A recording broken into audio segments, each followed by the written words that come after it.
قال رسول الله صلى الله عليه وسلم الجنة تحت أقدام الأمهات। এই হাদিসটার উপরে আমি সংক্ষেপে কিছু আলোচনা করব।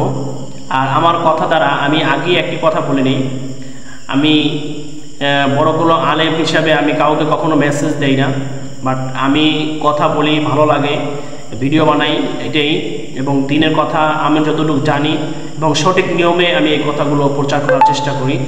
কেউ আমার এগুলো বড় ধরনের কিছু নিয়ে সমালোচনা করবেন না। যদি আমার কোনো ভুল ত্রুটি হয়ে থাকে অবশ্যই আমাকে বলবেন। যে কথাগুলো বলতেছিলাম যে রাসূল সাল্লাল্লাহু আলাইহি ওয়াসাল্লাম বলেন, মায়ের সন্তান, মায়ের পায়ের তলে সন্তানের জান্নাত। আসলে দেখেন যে এখন মায়ের পায়ের তলে সন্তানের জান্নাত, আমরা আমাদের যাদের মা নাই, যাদের বাবা নাই, যাদের মাতা পিতা কেউই নেই, আসলে তারা বুঝি যে এই পৃথিবীটা তার প্রতি কতটা যে চাপ এবং এই পৃথিবীতে তার জন্য কতটা অসহায় হয়ে পড়ে। যার মা বাবা আছে তার পৃথিবীতে, দুনিয়াতে আমি মনে করি সবই আছে। মা এমন একটা জিনিস যা কখনো তার গুণগান বলে শেষ করা যায় না। বাবা এমনই একজন যে বাবার কথা কখনো প্রশংসা করে শেষ করা যায় না। পৃথিবীর বুকে যদি আপনাকে নিঃস্বার্থ যদি ভালোবাসা থাকে, তার ভিতর হচ্ছে মা বাবার ভালোবাসা।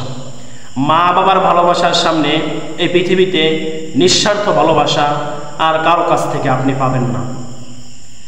এমনও হাদিস আছে যে মায়ের চেহারার দিকে নেক নজরে তাকাইলে একটা হজের সওয়াব পাওয়া যায়, এমনও হাদিস আছে। তারপরে বলা হয়েছে যে সন্তান যদি তার শরীরের চামড়াকে যদি কেটে তার মাকে যদি পোশাক বানিয়ে দেওয়া হয়, তাহলেও তার মায়ের এক ফোঁটা দুধের ঋণ পরিশোধ করতে পারবে না।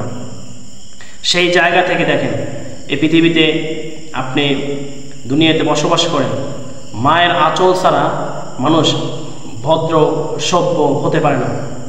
এই পৃথিবীতে যত খুব কম লোকই আছে মায়ের স্নেহ ছাড়া ভালো হয়েছে এবং মায়ের আদর ছাড়া বড় হয়ে এবং ভালো পরিবেশে ভালো জায়গায় গেছে, খুব কম লোকই আছে। এই জন্য যাদের মা নাই তারা বোঝে আসলে মায়ের কত মর্যাদা, মায়ের কত ভালোবাসা। আমি বুঝি আমার মা নাই, আমার মায়ের ভালোবাসা থেকে আমরা বঞ্চিত হই।